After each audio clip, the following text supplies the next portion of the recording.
to Remembering Your Oneness with Zane Daniel and Monica Kupiec, where we know everything, and so do you.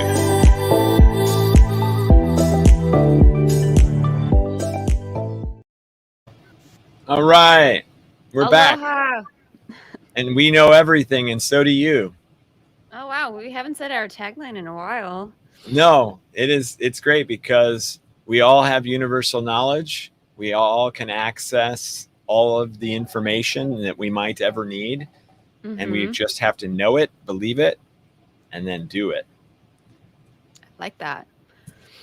All right, we have some hellos already. Hello, Maureen. Hello, Jaybird. This is great. So anybody watching, please say hello. Tell us where you're from. Tell us what you're dealing with, what you're struggling with, what you're suffering from, what you love about life, what's going on in the very moment, in the minute, in this second, in the infinite now moment. Tell us all that. That is. We're going to get extra vulnerable today, huh? Yeah. Yes. Oh, vulnerable. The word of the day. Yes, absolutely. Should be the word for every day, I feel. I feel like if you're not vulnerable at least once a day, you maybe haven't fully expressed yourself. Right, because if you aren't vulnerable, that means what is the opposite of not vulnerable, right? It's guarded. Guarded. Ooh. Walls are up.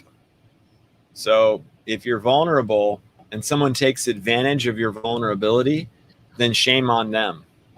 If you're vulnerable and people come up to you and show you love, then you get all the benefits. I remember when I started my Island Awakening account on my Instagram, and it was just like me talking about my journey of how spiritual concepts were like coming into my life and how I overcame them or how I was dealing with life. And then all of a sudden I thought, you know what, I feel like the people on my Facebook should know about this too.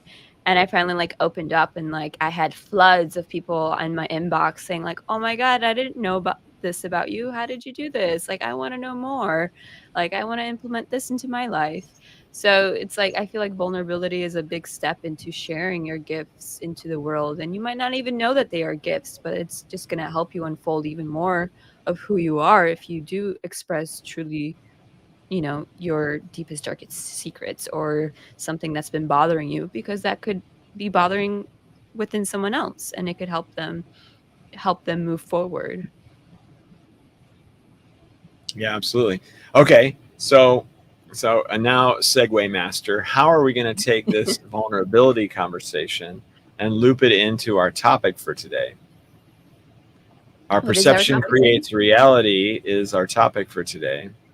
So if you believe that you can't be vulnerable because something, whatever, you've decided that being vulnerable leads to misery or suffering or something like that, then of course you've created that reality. That perception will create that reality. So if you choose to be guarded and you say, yeah, everybody's just going to take advantage of me, then you will find yourself in situations where people will take advantage of you.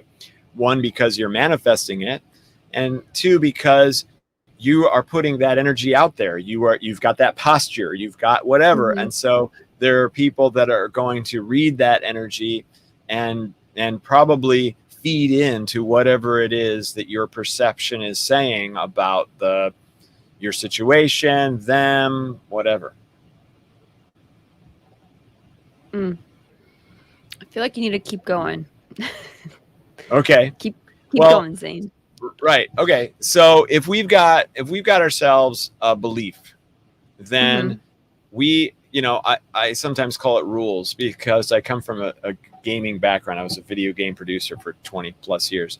So when you create the rules of the game, then those rules need to be followed. And if you don't follow those rules, then you won't be successful in the game. You're either going to be removed from the game or whatever. You've got to follow the rules of the game. So if you create a whole bunch of rules in life, negative entities only come to me when I'm thinking this way. The people only get mad at me when I do this. or whatever, you create all of these limiting factors, these limiting beliefs, this Mm-hmm. perception that that's how the world works.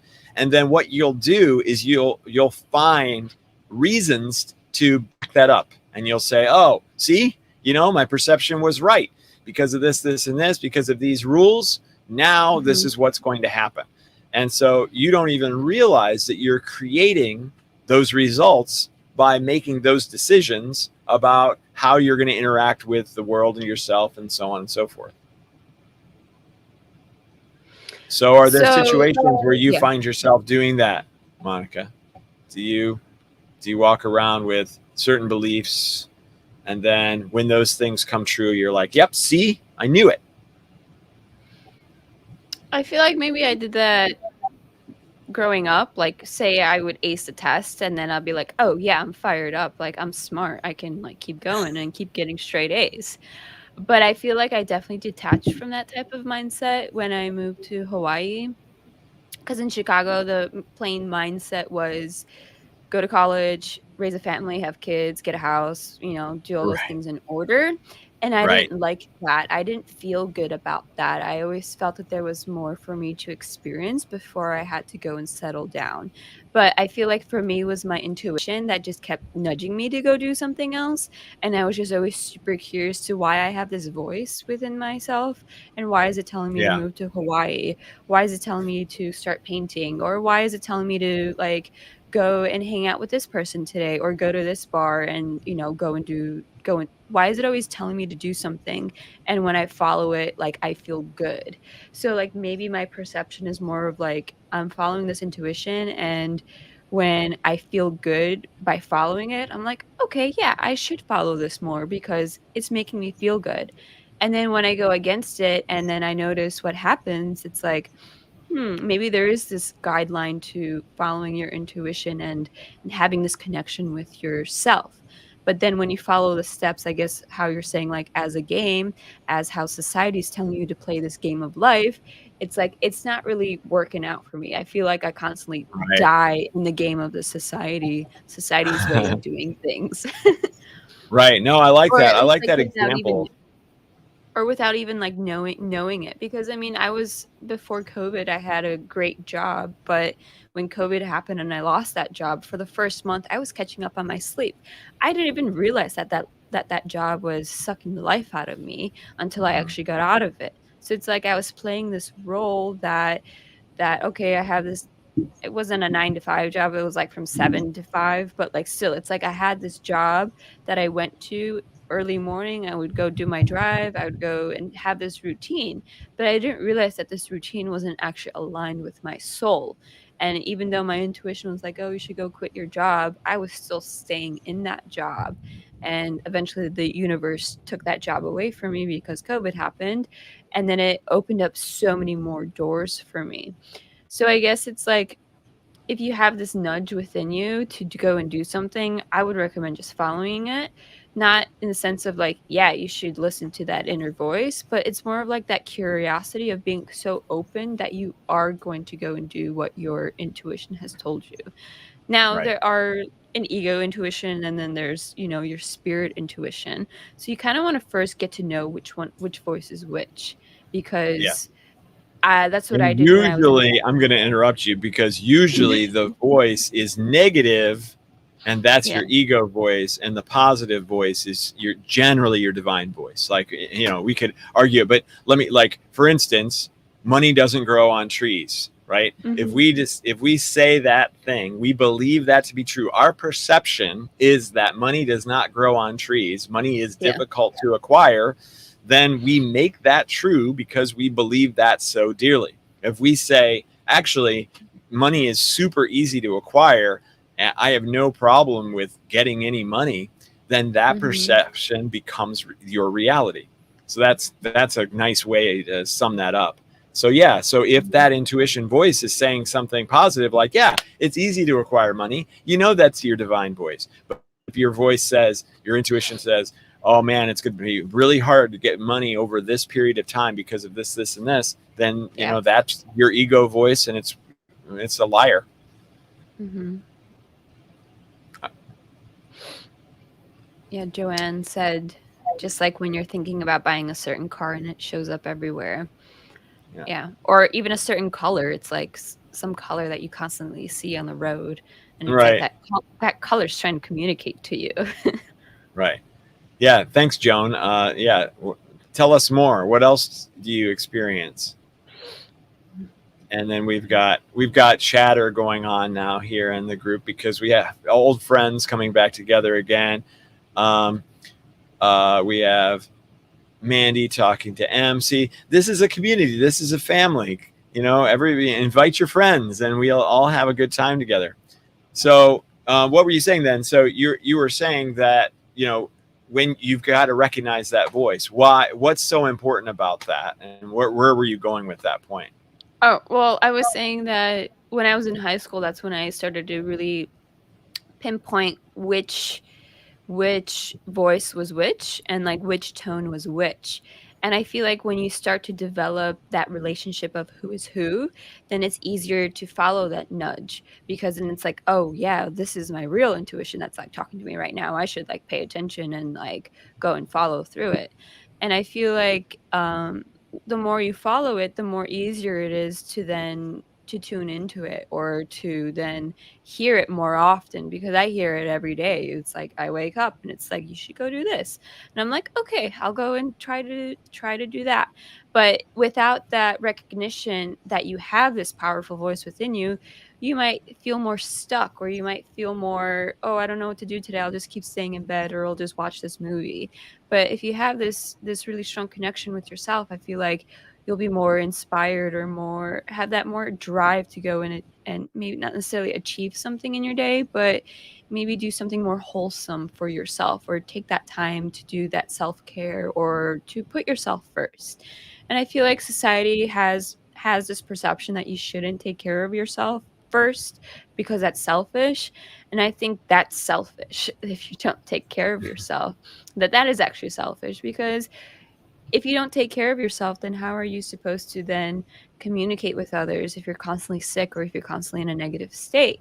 But if you Right. can rewire your brain to stop thinking about those negative thoughts or that negative perception, you'll raise your confidence, your self-esteem, and more people will want to be around you. And then you'll have a really, really well-rounded life in the long Yeah. run.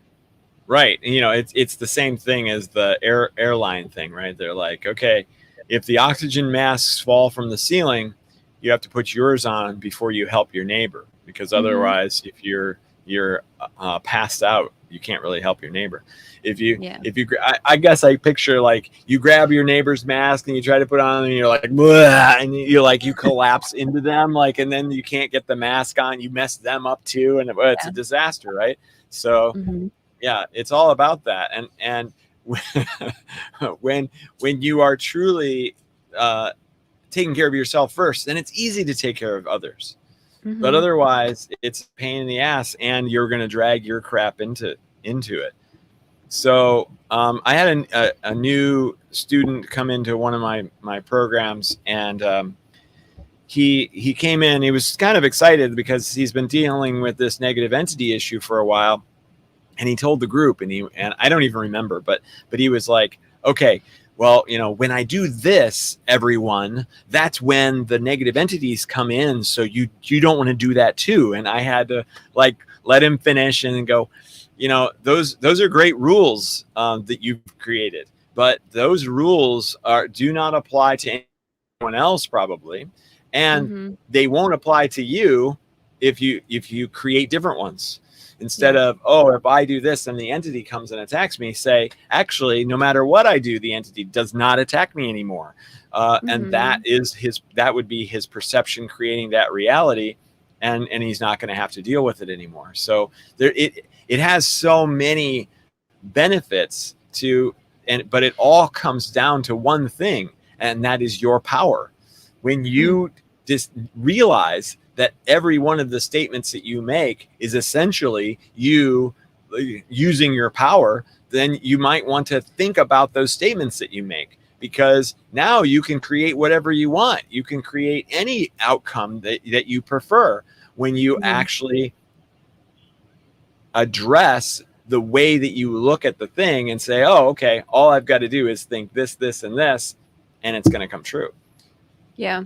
Well, that like reminds me, it's like it's almost like when you look at an object, it's like you're just changing your perception that, that this object isn't, not like it isn't really here, but it's serving its purpose, and to not overthink about it. Because I think that's what changing your perception is. It's like seeing it as it is, and then not letting your thoughts think of a different scenario. Because it's like when you're having a fight with someone, you kind of want to take it as it is. It's like, okay, what are the things that we're actually thinking about? Because in my perception, I have this opinion, and in his perception, he has his own opinion. And that's why we're having this fight, because our perceptions aren't like communicated properly. And I feel like it's like if you take it as it is, okay, we're having this argument. What is it really about? It's like if I express my side and he expresses his side, we should probably, get to the bottom of it if we're both open about the situation. And I feel like changing your perception is essentially get to the present moment. If you're in the present moment, you're going to notice that there's really nothing going on. It's just in my head and in his head. That's what's Right. happening. But in Yeah. real life, it's like everything is perfect, everything is fine. But our minds and our egos are just coming into play, which is kind of like an obstacle in a video game. It's like, how are you going to go overcome climbing this wall? How are you going to overcome this attack that's coming up on you? And it's like, if you can figure out that, hey, in the present moment, I'm actually perfectly fine and I'm safe.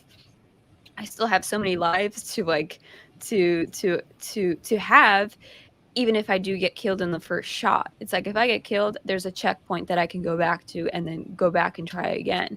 It's like having an argument. If you're going to have an argument, you're going to bicker and bicker and bicker, but you're going to get back to that checkpoint of like, oh, wait, we really love each other. Like, let's try this again. And you're going to have another time, another argument, but you're going to go back to that same checkpoint of like, oh, wait, we really love each other. Like, we're actually okay. And you're just going to keep growing from that experience until you realize, or you hope to realize, that everything is fine and we can go about our day. Mm-hmm. Yeah, I like that a lot. Yeah, because you can get so wrapped up in the argument that you forget. I definitely dealt with a lot of people who get wrapped up into arguments because they just need to win. They just need to win the argument. Yeah. And it doesn't matter what the argument is. Even it's a test, and the person feels like they fail the test if they don't win the argument. Even if Yeah. they're wrong, they still have to win, and that will give them some sense of value or worthiness. And because anybody who, almost all of us, always periodically at least, have to deal with, oh, am I worthy? Am I useful? Am I good? Am I helpful? Is there any reason for me to exist? Like, because we doubt those things, and then so it can get wrapped up into other parts of life, and we don't even realize it. So, check yourself. Remember, when you're having an argument, check and say, am I just trying to win this argument, or am I trying to get to truth? There's a huge difference, because if you approach an argument trying to get to truth, then there isn't an adversarial sort of situation. You can actually go to that person that you're arguing with and say, hey, let's just work together to find the real truth here. Let's not worry about it. Let's not, who cares who wins? Like, isn't it important for us to get to the truth? Okay, yeah. Then instead of being in an adversarial situation, you're actually in a teamwork situation. And the truth is over there, rather than your enemy being the other one, right? So it's like, oh, we're going to redirect, and we're going to refocus, and we're going to work together to come to that truth. And then, we're going to have this incredible relationship. Well, so then the other topic would be, not everyone is on that, I guess, same conscious level as being aware that, okay, let's be on the same level. So say you have two partners that aren't even aware that they can control their feelings or outcomes or something like that. I guess what would you think the first advice would be for, not like people like that, but what's the first step to becoming aware that you have the power to change this situation, or at least changing your reality, right? What's the topic? Yeah, Perception versus perception reality. creates reality.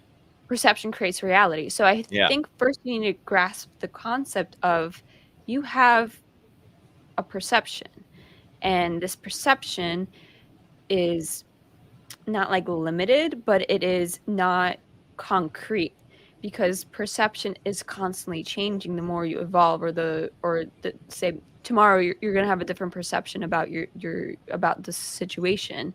But it's like, how how can you translate perception even to like fifth grader, like, so I feel like people that aren't always working on themselves, you kind of have to explain to them on like a fifth grade level or a fourth grade level, talk to them like a child, like how a child can understand or comprehend. Because if you go to someone that isn't spiritual at all and be like, oh, did you know that you can change your perception, that you can, talk to your higher self and your source, they're just gonna look at you like, who are you? Like, you're Yeah, just what some the witch, hell are you you're just talking some about? Yeah. person. But it's Y- like, how y- can you translate these spiritual concepts in a way that they can understand or comprehend? So I feel like that would be the first step to helping people, or helping relationships, or helping anyone really, to discover that they do hold the power to I guess manifest whatever they want or change their reality. Okay. Well, put yourself into their situation. I think that's always the case. Put yourself into their shoes. Like, I was a producer in the video game industry, and Yeah. I was an executive producer at times, and I would have producers underneath me, and they would come to me and say, this is a problem, or that's a problem, or whatever. And I was always sitting with them and saying, okay, all I care about is how you treat your team.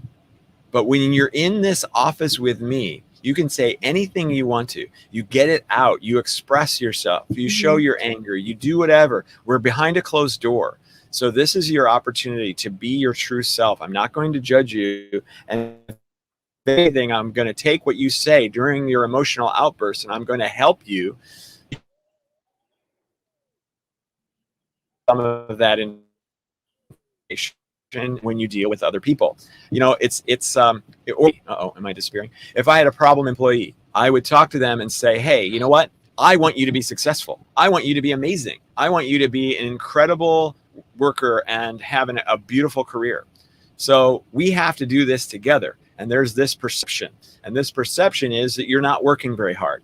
It doesn't matter whether the perception is right or wrong right now. What matters Yeah. is that's a perception. And so it's your responsibility, not mine or the other people's, to change our perception. You have to change our perception. Maybe that means you put in a little extra time, or you stop looking at the internet during work time, whatever it is. But that's your responsibility, is to show us that you are a great worker. And once we see it, then I'm going to go tell all the rest of the managers around the company how amazing you are. So let's do this. Like, this is all you've got to do. Mhm. You see, the approach here is getting on their side and recognizing that they just want to succeed also, that they are not an adversary. You and them and that other person can really work together and solve whatever problem you want to, as long as you're aligned. That's fair. So I feel like it's still like, it's almost like, have your own perception, not like own perception, but just be aware of your own perception and the way that you perceive other people. Like, I guess you really have to know that it's not a judgment per se, because it's like, even the example that I'm trying to give, it's like, how do you help someone that has no idea that that they can have a perception or change their perception? So it's almost like I'm trying to help, but it's also like a judgment in a way. It's like, oh, well, why aren't you on this level, or why aren't you aware that you have the ability to do that? So it's almost like a matter of question of like, how do I change my perception that this person needs help? Is that Mm. valid or not really? Sure, that would be another way to look at it. Yeah, because everybody's on their own journey. So you Yeah. coming in and trying to say, well, I can help you, and they go, but I don't want help or need help, so what are you doing? Yeah. That's going to go nowhere. That's going to be a dead end. So I don't know if I'm answering your question the way that you want me to, Monica, but like, well, I gave that work example because I didn't use any spiritual terminology. I mean, the majority of the time that I worked in the video game industry, I was not awakened at all. So I was using regular everyday terminology to accidentally express spirituality terms, concepts, because I didn't even realize that they were spirituality concepts at the time. Yeah. Okay. Hello, Miroslava. Greetings from the United States. On opposite sides of the United States, I'm in Florida and Monica is in Hawaii.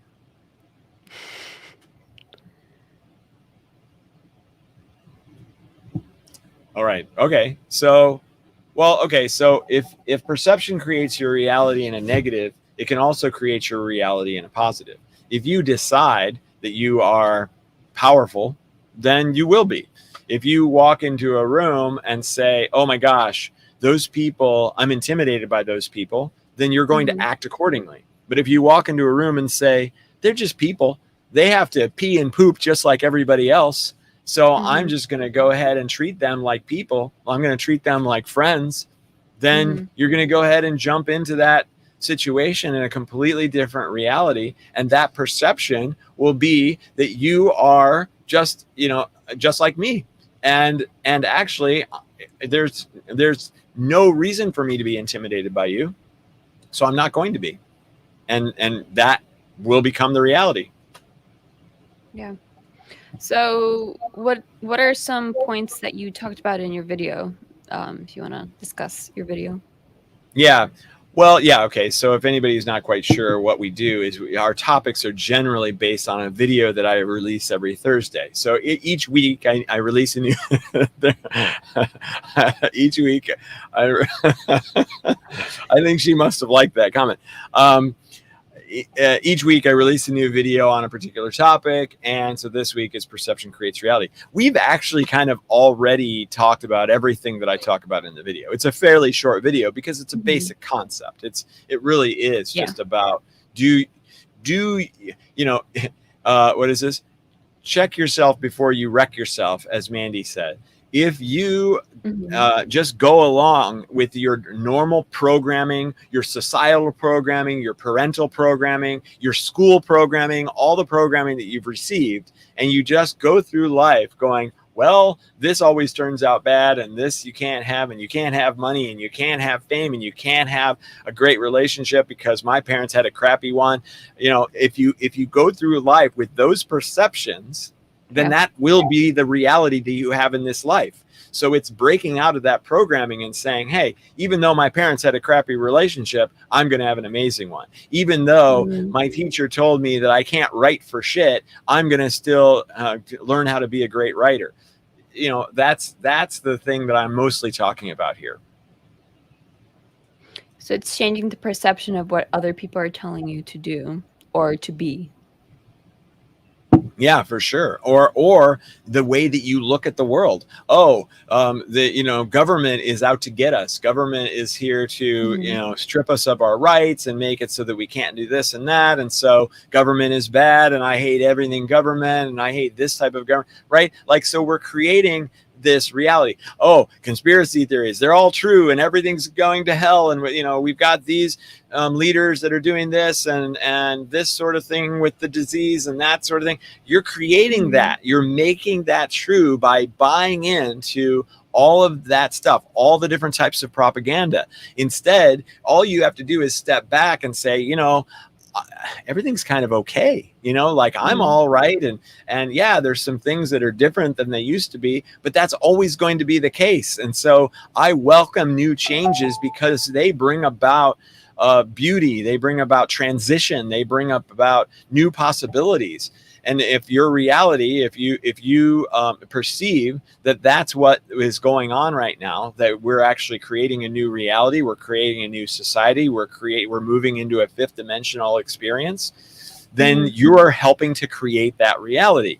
But if you're sitting there going, everything's all screwed up, this is all a disaster, we're all going to die because of this stupidity, whatever it might be, then you are perceiving that, and so you are helping to create that. So all I'm saying is watch what you perceive. And if you can change the way that you perceive reality, then only amazing and beautiful things are going to come. I always say this: if you want more love in the world, if you wish that everything was love, all you have to do is love everything.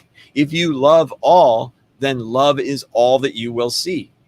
If you say, this is bad and I don't like that and I don't love that and this is stupid and blah, blah, blah, then when you look around, then you aren't going to see love. You're going to see all the things that you don't love. Mm-hmm. Yes, Kevin Carr, will it into fruition. Absolutely.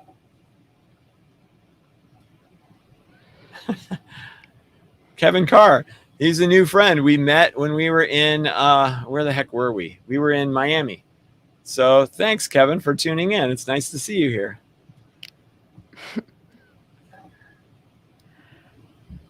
So seeing everything through love, what would an example of that be for you? How do you see through love on your daily basis? Well, okay, so I recognize that all things are created by us as the creator. We decided to create this entire planet, the universe, all the beings, all the things that happen to us. We decided this. So what? But we don't remember it. We've intentionally forgotten it, so we can live these lives and have these interesting interactions with each other, and believe that we're separate. Believe that Monica and I are two separate beings, when actually we are just source. We are the creator. So in that way, we created all of this. We created every politician and every evil CEO and all of that. So if we created it all, and we are only based on or made of unconditional love, then everything that we've created is essentially created with love. So everything is happening exactly as it's supposed to, even though we can find plenty of reasons to say the opposite. Oh, there's all the abuse and the animal cruelty and the destruction of the planet and on and on and on. But if we step all the way back and say, hey, we created all of that intentionally, then that's the foundation piece upon which we can love everything unconditionally. And unconditional means anyway. I love you anyway. If you want to love yourself, it's hard because you know all of your flaws. You know all the ways that you think that you don't like the way that you think. You know all the times that you didn't put in as much effort, or that you were lazy, or that you said the wrong thing, or whatever. If you focus on those things, then yeah, of course, you're going to not love yourself. You're going to go, ugh, I wish I hadn't done that. I wish I hadn't done that. But loving unconditionally is easier because you love yourself anyway. Unconditional love means without conditions. Oh my gosh, I just ran over a squirrel with the car. Oh my God, I can't believe I killed a squirrel. Well, wait a minute. I'm going to love myself anyway. So if we're going to do that, then we can love all the screwed upness anyway. But if we step back, like I was saying, we can actually decide that everything that exists has an incredible purpose or reason. Maybe all this abuse is happening so that we can transform everything and have an incredible, beautiful future. But we have to actually experience the problems of the decisions that we're making first, so that we can realize, wait a minute, what are we doing? Let's create a much better future. So I can love all of that because it's all part of the process of us awakening and becoming enlightened as a society, that, oh, well, we can just help each other and then we'll create something beautiful. Well, wouldn't forgiveness be a form of love too, or an acceptance? Most certainly. Yeah. I mean, acceptance is kind of a different frequency of emotion, because love and unconditional love is the highest possible frequency of emotion you can achieve. And acceptance is a step toward unconditional love, right? You've got to have acceptance of something before you can love it. If you hate something, it's pretty hard to love it. But if you can Yeah. accept it, then it's like, okay, well, I've accepted this thing. Maybe I don't love it yet, but I don't hate it anymore. Then you can start to move up and move into higher vibrational or higher frequency emotions about that thing that you accept. Then you'll be able to get to love. And forgiveness, I love forgiveness. It's a beautiful one because it's a transition emotion or a transition experience. I have Mhm. not liked myself. I have been a jerk or whatever you've decided about yourself. And then now I'm going to forgive myself. The forgiving moment means that now I am transitioning from not liking myself to something better. And Mhm. yes, I think love is the exact thing that happens immediately after forgiveness. Yeah.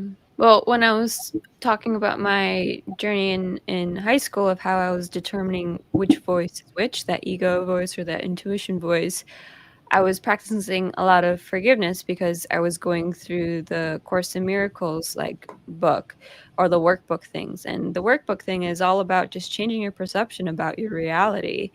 And that one really did speed up my process of seeing things as it is and forgiving myself for perceiving these things and that return to love or that state of love. And I know there's a whole big like cult thing about A Course in Miracles, but I feel like if you just Uh, read the context of it or just do the workbooks for yourself, without even having the outsiders, like, tell you that this is the way that you should do it. So I think, like, in the beginning of the text, it says, like, "This is for you, like, take it as it is. If you don't complete something, just keep moving, just keep going along with it." It's kinda like just trusting the flow of life. If you're stuck or if you don't know something, just keep going. There was tons of lessons that I just skipped not like I skipped over, but, like, I read it, I took it in, and then I moved on. I yeah. never really, like, got stuck in, like, "I don't understand this, like, why don't I understand this? Like, I need to keep doing this, or I should quit because I don't get it."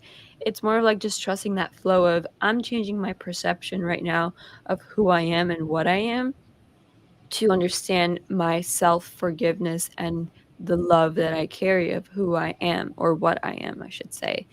And it was always love that I channeled when I do, like, my energy healings. I'm actually always just saying that word, and that's what's I feel like is shifting a lot of things within me. It's because you change that perception of, like, okay, people are telling you you need to do energy healing this way and this way, but really, I'm tuning into my own energy and realizing what needs to happen or channel what needs to happen for this person.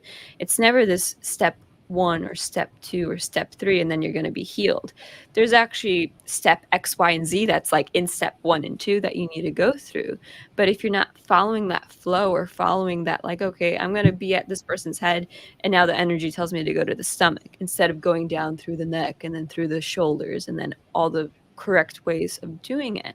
It's like if you follow your own flow, you're able to then decipher or change that perception of like, wait, there's actually no rules to this life. Like I get to create them. I can go whichever way I want to then achieve that state of love or achieve that state of consciousness that I'm ready to be in this life. I love it.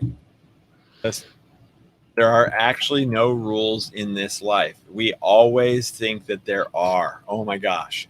There's, oh, you Yeah. do this and then you do that. And you get a job and then you get a girlfriend and then you get a child. I mean, you get married and then you get a Oh, you're child. And then breaking. you, oh no. Uh, I'm breaking up. Am I still? Am I still? Am I still? I don't know. I feel like that was perfect to cut us off. There are no rules in life. End of the show. Yeah, yeah. Drop the mic. There are no rules in life. Goodbye. Yeah, yeah, exactly. We don't have to go for an hour. We can go for however long as we want to. So good the freaking heck bye. Yeah, yeah. So the more that we follow the rules that are BS, the more that we're going to kind of create a perception, a reality that is probably something that we do not actually want. Yeah. Or you do and achieve it, and then you realize, like, wait, this isn't what I wanted, or this doesn't make Yeah. me happy anymore. There's Right. lots of Yeah. instincts like that. Yeah. Yeah. Amazing. Oh, hi, Tina Thien. Um, I'm glad I wasn't bringing up for you. Good.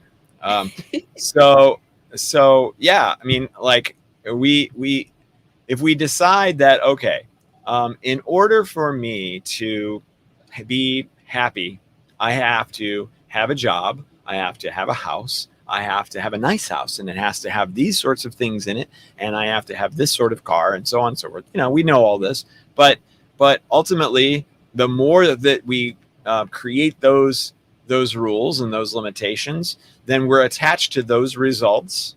And attachment is the main form of suffering. Ask Hmm. any Buddhist. So then, if we don't get those things, then we're guaranteed to be miserable. But then, even if we do get those things, we go, well, crap, I'm not happy still. I got all the Yeah. things on my list, and now what? So it's the classic situation that our society creates, and the media that we've had for our entire lives tells us, oh, well, do this and do that and do that. White picket Yeah. fences and all that nonsense that will make you happy. But you and I, Monica, are a perfect example of the opposite of that. I had the job. I had my dream job. I was an executive producer in the video game industry. I had a house. I had, a girlfriend with two or three dogs, depending on the time, and all that. And then I was like, well, I'm still not happy. I'm still not satisfied. This isn't exactly what I wanted. And so Hmm. but I thought I did. And so Yeah. that was a part of my like awakening experience was, well, wait a minute, maybe I could go live in the woods in Tennessee. Maybe I could sell my house and drive around the country in a van. Maybe I could, et cetera, et cetera. And so here I am doing that exact thing, not the woods one, but the van thing. Well, I'm sure you And that, camped a little bit, so you oh were yeah, definitely for sure. Yeah, right. And then here you are. You were like, okay, I'm not going to do the full time job anymore, and I'm going to move to Hawaii and all that jazz because it just feels cool and it feels good. And so your perception created that reality. If your perception had still been, oh, I've got to have that job and I need to live in Chicago, then I don't think you'd be nearly as happy as you are now. Yeah, for sure. I mean, I wasn't really happy then, so I wasn't about to go and live more miserably. Right. Yeah. Okay, let's see. So Mandy says, it took others to tell me that I was worthy of love before I could trust that I was worthy of loving myself. Right. Okay. Well, so your perception was that you weren't worthy of loving yourself. So you required external people to tell you that. And that's okay because it all worked out. But Yeah. it would have been even more powerful had you figured that out yourself. And so, Mandy, moving forward, you can change your perception on anything else. Maybe there's 20 more things that you have a perception that is, okay, I'm not worthy, I'm not capable, I can't do this, or I don't want to do that. When you can actually redefine all of that, and it'll be actually amazing to see. And I know I have this feeling that you're going to be able to do this, Mandy. Yeah. I feel like it does take, sometimes you do need someone to tell you that, because I definitely had Sure. someone, or I had a healer tell me that too, a couple years ago. That was when I was constantly going through so many different, like, just bad little flings, and I just wanted to stop that pattern. And I had a healer just tell me, like, you just had a lineage of feeling of unworthy, like it was passed down from my mother, and then from so on and so on. And I guess I needed to hear that, because she said, like, you're the one here to break that cycle. And then that's when I finally felt like, okay, it is time for me to step up, to know my worthiness, to understand my worthiness, and to feel my worthiness. And I think it was through COVID that finally, like kicked me in the butt. It's like, I am worthy to create the reality that I want to. I can take a chance on myself. And I think when you start taking a chance on yourself, that inner trust just starts to develop. Because I don't think I ever had this much trust in myself since being an artist. It's like, wow, like, I'm not making nearly as much money as I did before, but it's like there's still this huge trust that I have that I never had before. And I think that's just like what keeps me going, of like this curiosity of like, okay, well, if it's not working this way, how can I then change change myself to make it work, or what can I do now to better suit this situation that I'm in? And I feel like because I'm in this like limbo state of like which direction, my intuition is just like kicking in and it's like giving me all these ideas.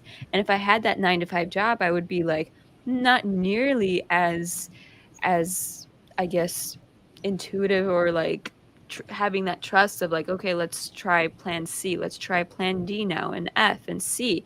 I would still be in plan A or B, whichever that job was, of like, okay, you're in this 9 to 5, you're secure, you're safe. There's no more risks that you need to take. And I feel like when you start taking risk for yourself, so many doors just open up, or it's like you start to realize, wow, this isn't so scary anymore to take that chance on myself, or take that risk of feeling more worthy, or making yourself more vulnerable. Absolutely. Yeah, I think you hit a nail here. And when you said the safe thing, we often say, I am not safe. And so, what do I need to become safe?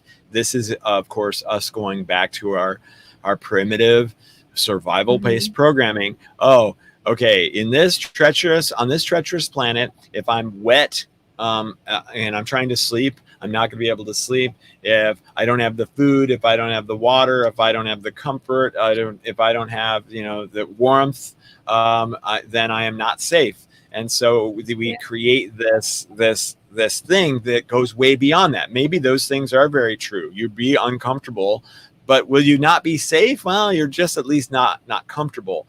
But when we say that those basic things we need, but then we extend it and we go, well, but if I don't have the right car, if I have enough money to buy that car, then I'll feel safe. Oh, if I have enough money to buy the fancy snowblower, then I'll be safe, right? Like, and it seems Mhm. silly, right? But there is still this mental tie to that those things, as we, we're trying to pursue safety, because again, Yeah. it's all possession based, it's all money based.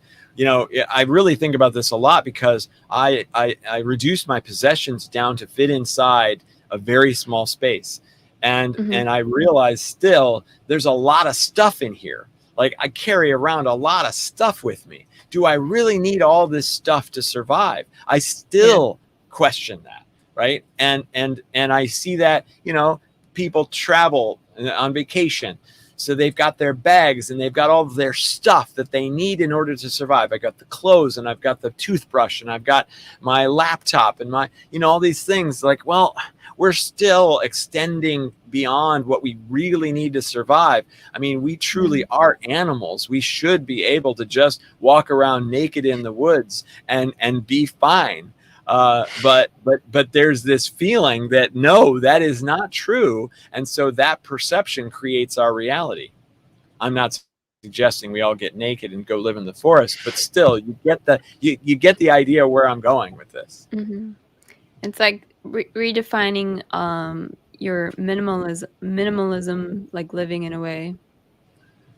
Even Yeah, now with the holidays, with the whole like, giving gifts and stuff, it's like, do you really need to give someone else more stuff per se? It's like, why isn't your presence, your own present, a present to someone, or just that void? I think me and my brother, we stopped doing that because we realized like this is pointless. And it's like we'll have a good conversation or a phone call, and I feel like that's like more than enough than buying each other something.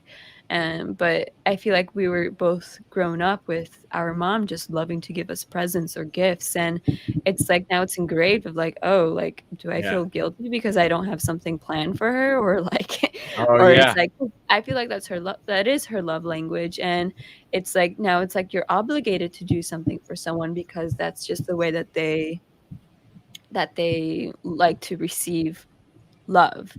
But I yeah. feel like that's a whole nother topic for something else. It But I is. feel like too, it's like I feel like people just need to remember how to maybe give an intentional gift, or how to be okay with not giving a physical gift, but really just showing up with their presence and their love in a genuine way.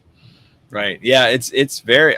This is a huge topic for me, the gift thing, and especially now that I have so little space.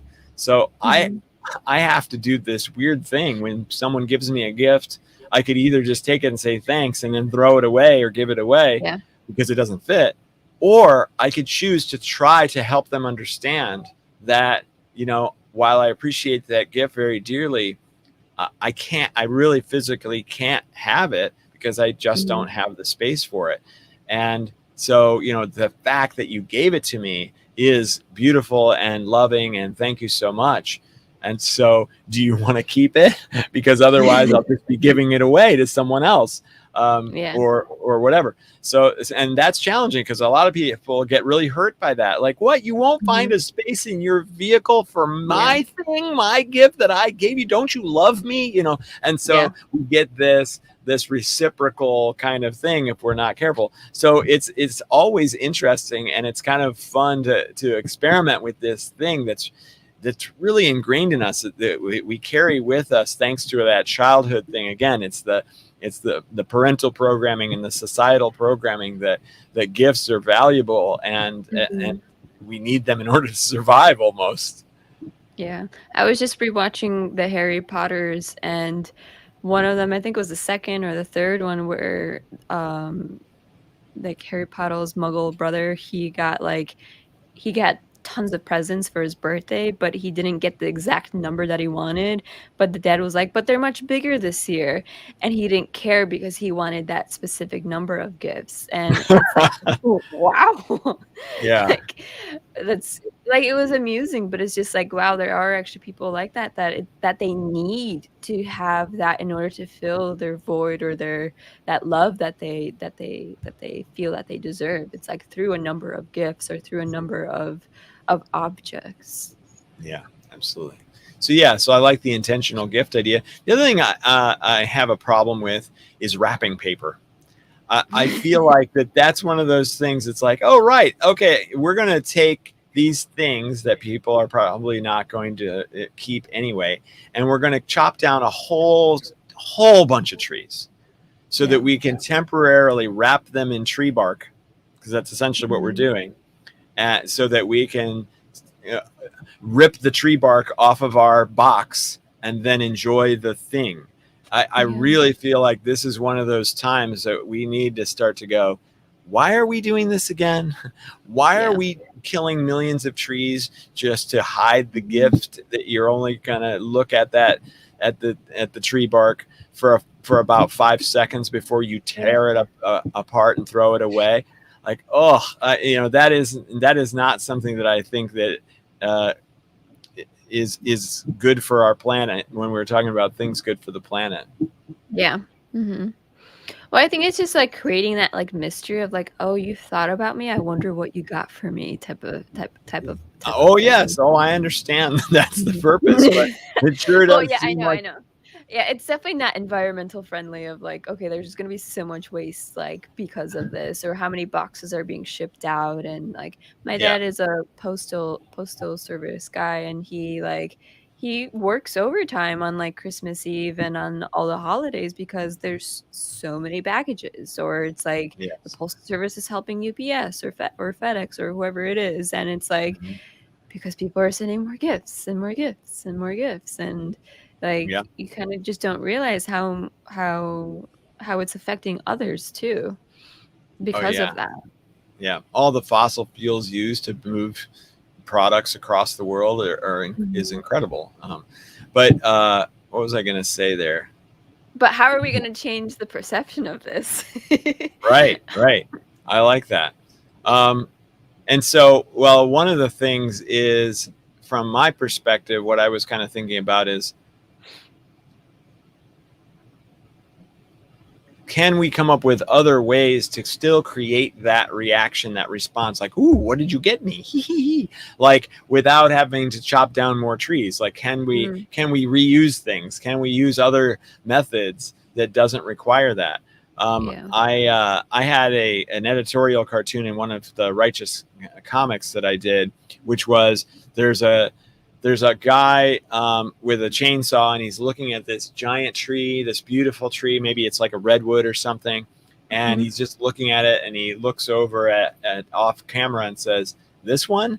And then what you see is this guy with a hard hat, like this professional guy with a suit and tie, and there's Mhm. a group of people behind him, and their hands are all wet. And he says, "Yeah, that one. These people, and hurry it up because these people's hands are wet." And then the last shot of the cartoon is like a little kid who's going to grab a paper towel in the bathroom to wipe their hands with, and Mm. thinking about, oh my gosh, what are we doing in order to just take this quick moment Yeah. and remove the Wash our hands temporary right. wetness from our hands, and throw it Throw in it the in. trash and move on. Like it's just Mhm. amazing. Mhm. Well, I was listening to a podcast saying that there are some companies that are using bamboo and like recycled plastic to make toilet paper and to make like paper towel. Because I know bamboo, it's like it grows faster. So that's like there are companies that are working like that, and there are recycled wrapping papers that I have seen, but it's like it's just so much of it, and even to make something recycled, I think it still takes up a lot of fuel and fossil fuels and, like, energy too to do that stuff. Yeah. So, well, that's like a it's just a big, big, big problem. Yeah. Yeah, but that's our perception. So instead, we love Ah, it all yes. unconditionally, exactly as it is, and work toward. If we're passionate about it, then we work toward a solution to help everyone. We don't just Mhm. poop on it and be miserable about it, and complain about it all the time. If we see that as something that it really drives us and we're excited about it, then we Yeah, you're pursue gonna look that for thing. companies or donate money or create awareness for that to those companies.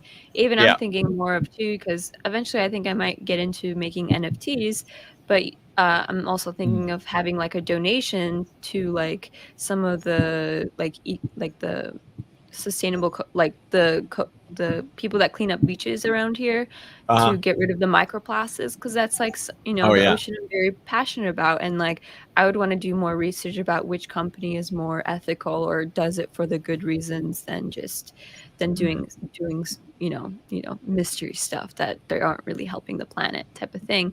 Right. So it's like really doing your research of like what companies do you really appreciate or what topic that you like that you can help donate to or that you can be involved in with your community and bringing that to your awareness or to your forefront. Right. So, Absolutely. Well, I have another call immediately following this, so I think I want to start to move in that direction. I'm going to start to change change my reality by ending us a minute or two early. But thanks how everybody. dare you? How I dare know, you? I know. I'm sorry. I'm so sorry. Thanks to I'm kidding. everybody You're who, good.